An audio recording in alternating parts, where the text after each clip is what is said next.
It seems like every time there is a national tragedy, people start talking about God. And we get excited, don't we? We start throwing out words like revival or awakening. And we start getting really jazzed and pumped up and thrilled that people are talking about God. People might even come to church. And we get excited about that. And we should be excited about that. But friends, in that excitement, we cannot afford to be vague. We must be specific.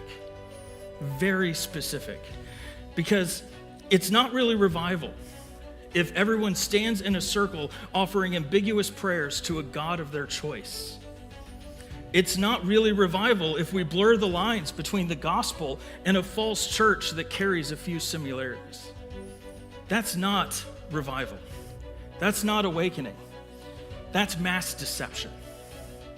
That's a wide road, and it doesn't lead to heaven.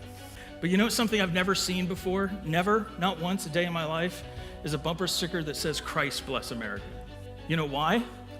Because God is safe, and Jesus is dangerous. As soon as you mention Jesus, as soon as you start talking about Christ, as soon as you start narrowing the way a little bit, and you start excluding all of these other false gospels, you're in trouble. Because people start to remember what Jesus preached. And they remember that he said himself, I am the way, I am the truth, I am the life, and no man comes to the Father except through me. Yes, we need to rejoice that all of this God talk is happening in our culture. Yes, we need to rejoice that people are coming to church. Yes, we need to rejoice in all of that. But friends, let's be specific. Let's point people to the way. Let's point people to the door. Let's point people to the narrow gate and the narrow road, the way, the truth, and the life. Let's point them to Christ because he is the only way.